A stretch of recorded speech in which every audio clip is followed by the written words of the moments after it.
Ser podcast.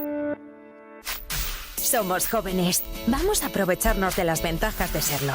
Si tienes entre 14 y 30 años y vives en la Comunidad de Madrid, sácate el Carné Joven y disfruta de miles de descuentos en todo lo que te gusta. Más info en carnejovenmadrid.es y en redes. Haz más. Vive más. Comunidad de Madrid. Todo es empezar. Historias que merece la pena escuchar. Con Lidia Payo. ¿Empezamos? Hola a todos, ¿qué tal estáis? Yo soy Lidia Payo y quiero daros la bienvenida a una nueva temporada de Todo es Empezar, el podcast de la cadena SER, en el que queremos contar historias que nosotras de verdad creemos que merece la pena escuchar. Hoy queremos abrir una ventana para hablar de un tema al que, por suerte, cada vez prestamos más atención en las conversaciones entre amigas, en los medios de comunicación, en las redes sociales, pero que es tan presente, precisamente, pues porque es el centro de muchas de nuestras preocupaciones. Es la salud mental, y hoy queremos hacerlo volviendo un poco al origen, con la salud mental de los más pequeños. Lo decimos siempre, tan importante es acudir al médico cuando nos duele un oído o cuando tenemos una gripe, como cuando nos sentimos más tristes, ansiosos, solos. Así que para hablar de todo esto y mucho más, nos acompañan hoy Arantxa Ortiz y Ainhoa Muñoz. Chicas, ¿qué tal? ¿Cómo estáis? Hola, ¿qué tal? Bueno, si os parece, vamos a empezar con presentaciones. Arantxa, tú eres coordinadora del programa de infancia y adolescencia en el Hospital Universitario de la Paz, aquí en Madrid, ¿verdad? ¿Cómo estás? Muy bien. Y Ainhoa, tú eres psiquiatra del Hospital de Día de Adultos y coordinadora del programa Ítaca, donde atendéis a jóvenes con un primer episodio de psicosis. Ahora comentaremos un poquito más sobre el tema. Antes de meternos un poquito más en materia, siempre nos gusta saber cómo han sido los comienzos de nuestras invitadas. ¿Vosotras siempre habéis sabido que queríais encaminar vuestras carreras en esta dirección o han sido un poco más los derroteros de la vida los que os han traído hasta aquí? Pues a mí es que esto me encanta contarlo, porque sí, o sea, yo sí, desde que decidí que quería hacer medicina, pues quería hacer psiquiatría infantil y de la adolescencia. Uh-huh. Y luego, pues al final he tenido la suerte de conseguirlo, así que... ¿Qué es lo que más te atraía? Pues mira, yo en la época de BUP, porque yo soy de la época de BUP, uh-huh. Me interesaba un montón el cerebro, ¿no? Y cómo funcionaba el cerebro y cómo ayudar a que funcionara mejor el cerebro, ¿no? Y claro, en esa época yo no tenía ni idea de por dónde yo podía realmente dirigir ese interés que tenía. Y a partir de la filosofía de tercero de BUP empecé a conocer ya un poco más la psiquiatría y luego ya por el padre de una amiga que era psiquiatra infantil, conocí la psiquiatría infantil. Y me atraía muchísimo el poder echar una mano en la salud mental de, pues eso, de la infancia y de la adolescencia. Total. ¿Y tú, no? Y lo mío es un poco diferente porque a mí sí que fue o han sido los derroteros de la vida un poco los que me llevaron a ser psiquiatra. Y las personas que me he ido encontrando y que me han ido dirigiendo hacia ahí. Y bueno, también supongo que a lo que me dedico ahora y el interés que tengo también dentro de la psiquiatría. Sí que me interesaban, es verdad que me interesaban cuando hice medicina, porque también me llevó un poco la vida a hacer medicina, pero bueno, elegí hacer medicina. Y sí que me interesaba como la parte más relacional, emocional, y como factores más allá de lo puramente biológico de las enfermedades. Entonces creo que eso sí que me hizo dirigirme finalmente hacia hacer la especialidad de psiquiatría. Uh-huh. Y luego las personas que me he ido encontrando, mis profesoras, la gente con la que he ido aprendiendo, pues también me ha ido orientando hacia lo que me dedico ahora. Uh-huh. Perfecto. Hablábamos, Ainhoa, del programa Ítaca. ¿En qué etapa de la vida de los jóvenes soléis encontraros con más episodios de psicosis? Porque además imagino que hay un componente no más genético, más biológico, pero hay otros factores externos también, ¿no?, que pueden repercutir en este tipo de episodios. ¿En qué etapas de la vida soléis encontraros más? Pues mira, suelen aparecer al final de la adolescencia y en adultos jóvenes, un poquito más tarde en las mujeres y un poquito antes en los chicos o en los hombres. Más o menos podemos decir que la edad de comienzo estaría entre los 15 y los 30 años. Uh-huh. Puede ser un poquito más tarde también. Y bueno, eso sería cuando nos los encontramos. Cuando aparece sintomatología en adolescentes es muy heterogénea. No está muchas veces bien definido el diagnóstico, aparecen síntomas heterogéneos y algunos de estos evolucionan a un episodio de psicosis pues un poco más avanzada a la adolescencia normalmente. Y en el programa nuestro atendemos a personas entre 16 y 40 años, aunque es verdad que de 16 llegan muy poquitos porque los atienden en el programa infantil que tenemos también en el hospital y normalmente llegan ya cuando son mayores de edad. O sea que primero tienen que pasar o suelen pasar por vosotros y luego ya los deriváis, ¿o cómo funciona? Hombre, en realidad es cuando detectamos, ¿no?, al chaval o a la chavala que tiene el trastorno, ¿no? Y a partir de que confirmamos un poco el diagnóstico es cuando ya se encaja en el programa Ítaca, cuando ya se deriva. Sobre todo desde los centros de salud mental, más que nosotros desde el hospital. ¿Y qué factores externos, hablábamos antes, qué factores externos son los que suelen desencadenar esto? Quizá estrés, ansiedad o componentes más genéticos, quizá. Bueno, al final es multifactorial, ¿no? Quizás esto lo cuenta mucho mejor Ainhoa. Sí, pero efectivamente hay un componente que es biológico o una vulnerabilidad biológica. La teoría más aceptada es esa, sobre la que impactan factores ambientales como puede ser el estrés, el consumo de drogas. Eso es fundamentalmente lo que precipita el primer episodio de psicosis y, bueno, pues lo que hacemos en el programa es intervenir lo antes posible porque eso parece que ha demostrado en la investigación que mejora el pronóstico de los chicos y las chicas con estos problemas. Y Arantxa, tú lo verás más en tu día a día. ¿Cuáles son los retos más inmediatos a los que se enfrentan los niños cuando van en su paso hacia la adolescencia? ¿Qué te sueles encontrar en las consultas? La adolescencia es una de las épocas vitales más complejas, más difíciles, ¿no? Es una época en la que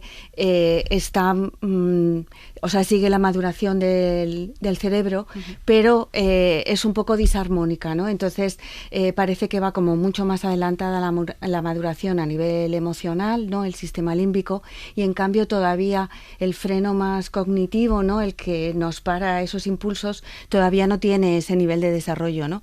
Entonces es verdad que esa disarmonía tiene sus ventajas porque es una etapa pues muy creativa también, ¿no? Les hace dar otro paso de gigante en la salida al mundo, que es muy importante, ¿no? Es otro momento en el que van estableciendo también nuevas redes sociales, ¿no? Nuevos vínculos. Exacto, nuevos vínculos que luego son tan protectores para la salud mental, ¿no? Ya sabes que el aislamiento es todo lo contrario, es un factor de riesgo, ¿no? Pero es verdad que muchas veces miramos esta etapa desde nuestra mente adulta y se nos olvida que no es igual su funcionamiento al nuestro y corremos el riesgo, ¿no?, de juzgar, y entonces, bueno, pues ahí dejamos de ser tan empáticos y entonces, bueno, pues somos de menos apoyo y de menos ayuda en los adolescentes. Al hilo de esto, es una pregunta que os lanzo a las dos. ¿Qué papel creéis que tienen las figuras adultas? Aquí en este caso, pues los profesores, los padres, el entorno más cercano, la familia, en el desarrollo de estos niños, para que no se sientan pues quizás solos, que nadie los entiende, que sienten que son una carga quizá. ¿Qué papel desempeñan aquí los padres, los profesores, las figuras más adultas?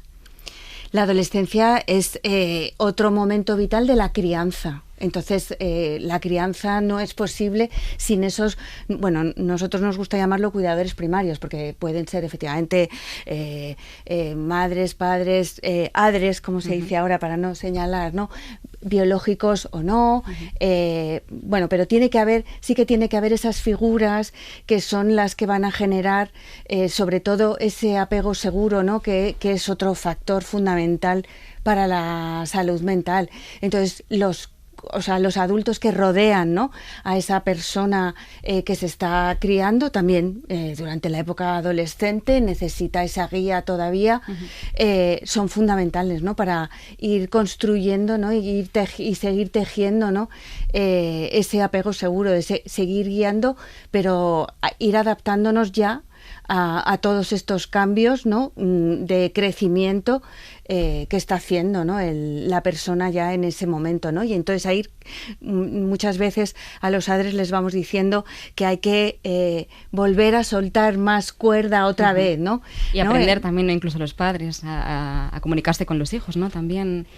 Ay, yo en eso suelo decir, Lidia, que hay que comunicarse desde que estás aquí. O sea, no hay un momento en el que tienes que empezar a comunicarte, tienes que empezar a comunicarte desde el momento cero. Sí, porque ese es uno de los factores que va a ir creando también ese apego seguro, ¿no? El sentir, o sea, esa persona, el que sienta que hay alguien que le puede, o sea, que le está escuchando, que es importante para alguien, que le va a atender sus necesidades, pero para eso tienes que escuchar esas necesidades, porque si no, no te puedes ajustar a lo que de verdad necesita la otra persona. O sea, si atiendes las necesidades desde tu punto de vista, desde lo que tú crees y no desde la otra persona, pues va a ser más difícil que aciertes, ¿no? Claro. Entonces, sí, es fundamental esa comunicación abierta, sin juzgar, además, sí, y dándole un valor a esa persona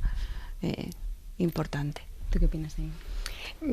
Estoy completísimamente de acuerdo con Arantxa, es fundamental, y diría los padres y todas las personas podemos aportar un granito de arena como o sea, influir positivamente en los demás, ¿no? Y especialmente quienes estamos más cerca de alguien.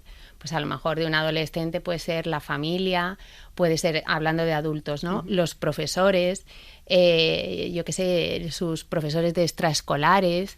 Entonces, como que eso puede contribuir súper positivamente a alguien que la persona que sea en el estadio evolutivo que sea un niño, un adolescente o un adulto, tenga alguien que le escuche, pero que le escuche en profundidad, ¿no? Que se interese realmente por lo que le sucede, que le deje un espacio, y que tenga esa intención de verdad de escuchar, poder echarle una mano si surgiera lo que fuera. Entonces eso es fundamental, la conexión entre seres humanos, y desde ahí es fundamental para que crezcamos de forma saludable. Uh-huh. Me gustaría también poner sobre la mesa el tema de la ansiedad, porque bueno, si no nosotros mismos seguro que conocemos a alguien cercano que la sufre. Es un trastorno además muy silencioso que afecta más a las mujeres. ¿Qué consejos podéis dar para la gente que está padeciendo esto y también para los que están alrededor? Un poco lo que comentábamos ahora de las familias, de ese apego, de esa necesidad de tener a alguien cerca que los escuche de verdad. ¿Qué consejos daríais a las personas que tienen ese trastorno, pero también a los que están alrededor? Pues es de los más prevalentes en salud mental, los trastornos de ansiedad.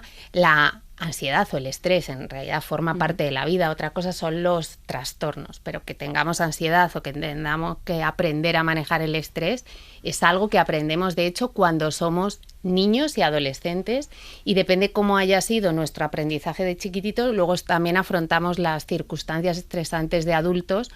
Podemos seguir aprendiendo, pero también el conocimiento que ya traemos de chiquititos es fundamental, ahí, ¿no? Claro. Eso es básico. Y luego, como recomendaciones así generales para el manejo de los síntomas de ansiedad, siempre es una respuesta o habitualmente como a un estresor. Todo el componente de trastornos mentales tiene una parte que es biológica y con eso, bueno, pues vamos. Pero hay una parte muy importante que es el cómo aprendamos a surfear las olas de la vida, ¿no? Uh-huh. Y en el manejo de los síntomas es fundamental los hábitos de vida que tengamos, por ejemplo, la higiene del sueño, evitar factores que aumentan los síntomas de ansiedad, bebidas estimulantes, el consumo de drogas, etcétera.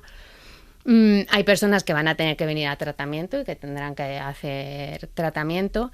Pero en general hay muchas recomendaciones, hacer deporte, compartir tiempo con las personas. Habitualmente cuando te encuentras mal te aíslas, entonces pasa tiempo con los amigos, haz cosas que sabes que te sientan bien, que son saludables, que todo eso serían recomendaciones de hábitos de vida que te van a ayudar para la ansiedad y para el malestar emocional en general.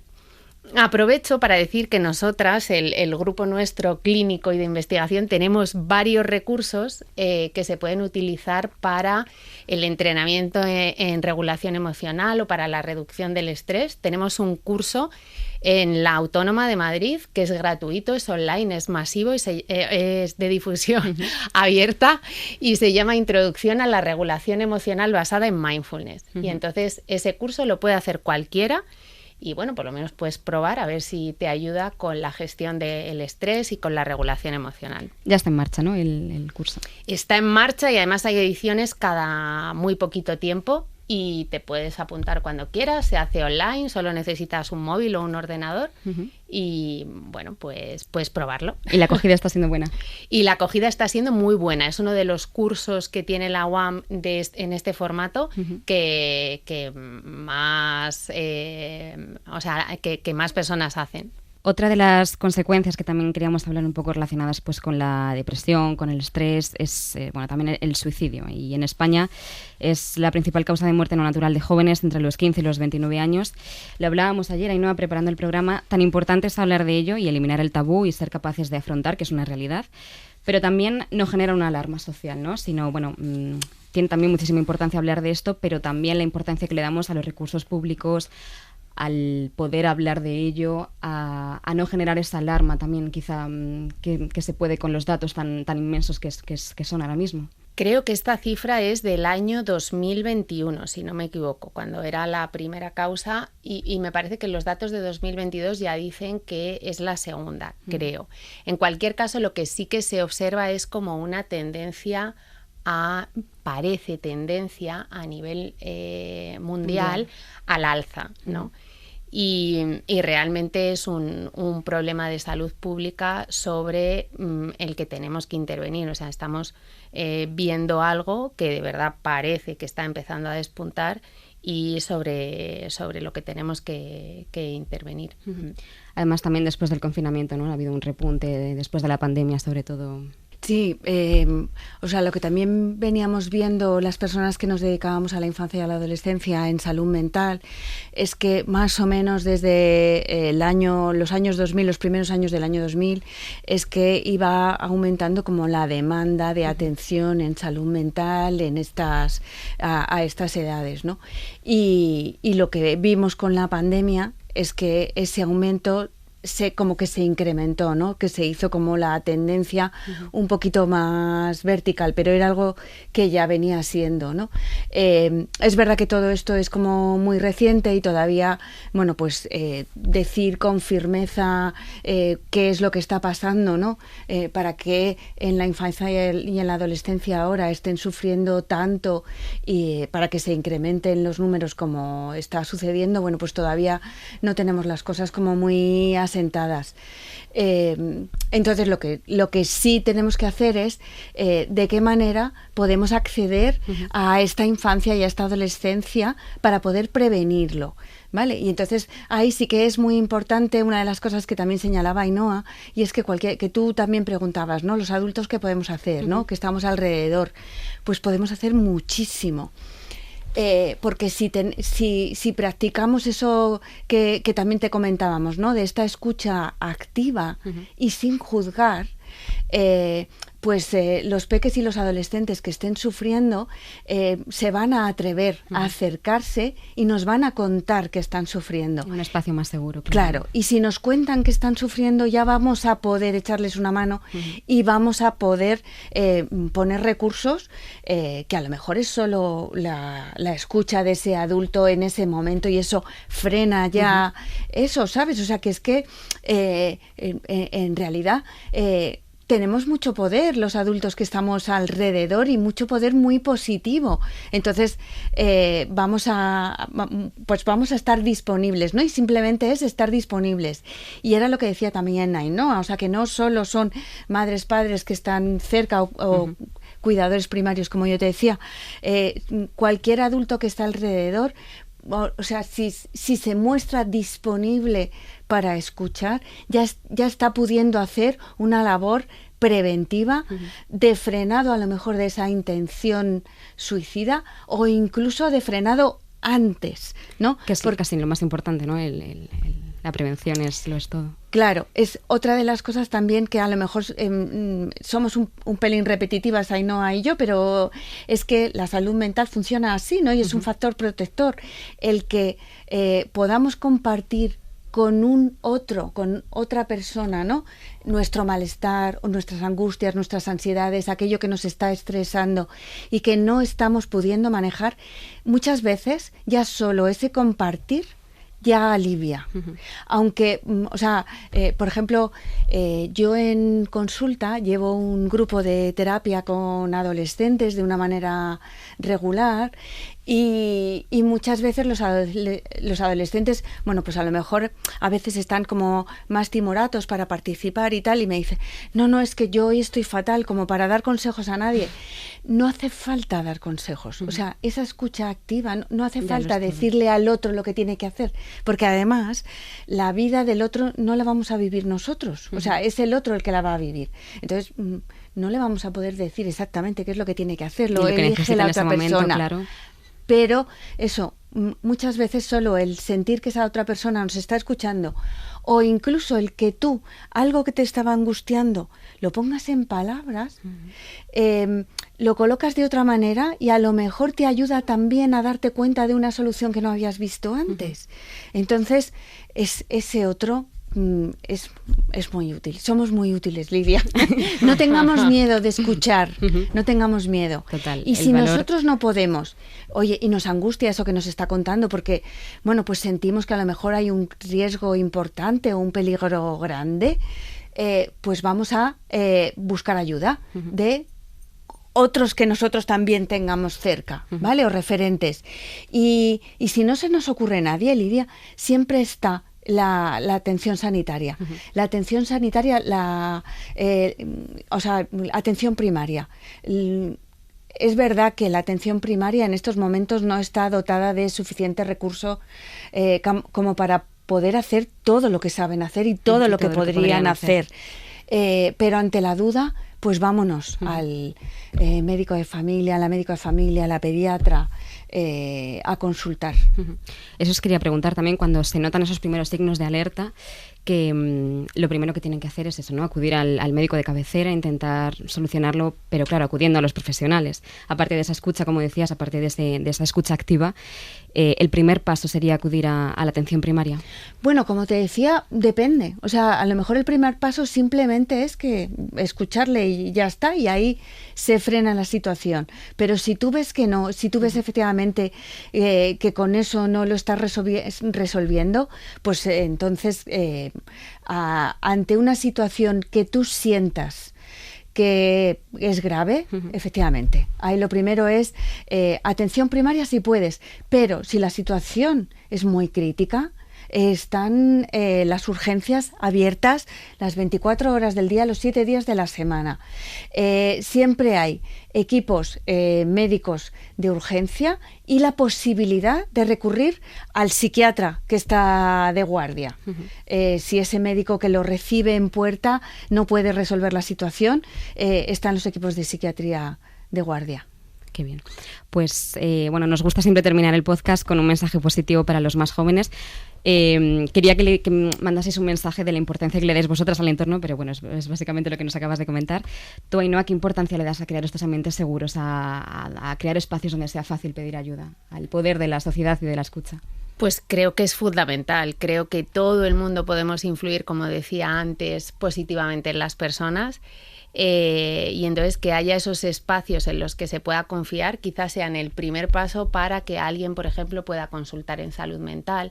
A veces un adulto lo hace, a veces tampoco. A veces necesita tener a alguien que le pueda ayudar a ir y decir, oye, pues te acompaño al médico, te acompaño a urgencias. Y en los adolescentes es fundamental que haya alguien que se dé cuenta, un profesor, un orientador, un padre, una madre, un hermano mayor, un amigo que hable también y diga, venga, vamos a hablar con tus padres, lo que sea. Entonces eso es fundamental y a lo mejor es el primer paso para consultar con tu médico, que ya pues a lo mejor te tranquiliza y te dice, mira, esto, o a lo mejor te dice, mira, hay algunas cosas que tengo dudas, voy a consultar con un compañero, y entonces lo manda al psiquiatra o al psicólogo, o te dice, pues mira, vamos a consultarlo, esto tiene cierta urgencia, vamos a ir a urgencias, te hago una notita. Y también tenemos que tener un compromiso los que nos dedicamos a esto de la salud, porque los hospitales y los sitios de tratamiento y de salud sean sitios seguros, ¿no? Que eso creo que también es asignatura pendiente, ¿no? Aunque hacemos muchas cosas, pues siempre se puede mejorar y que sean sitios seguros en los que la gente, bueno, pues acceda con facilidad para poder tratar sus problemas, y en todo esto de la salud mental siempre cuanto antes mejor. O sea, que eso es algo fundamental, cuanto antes mejor. Nunca es eso de demasiado esperar, pronto para... efectivamente. Pues chicas, súper interesante. Muchísimas gracias a las dos por venir. Ainhoa Muñoz y Arantxa Ortiz. Muchísimas gracias, de verdad. Muchísimas Muchísimas Lidia. gracias.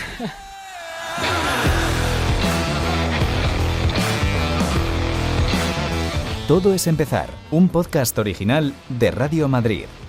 Guión y producción, Lidia Payo y Fernando Mateos.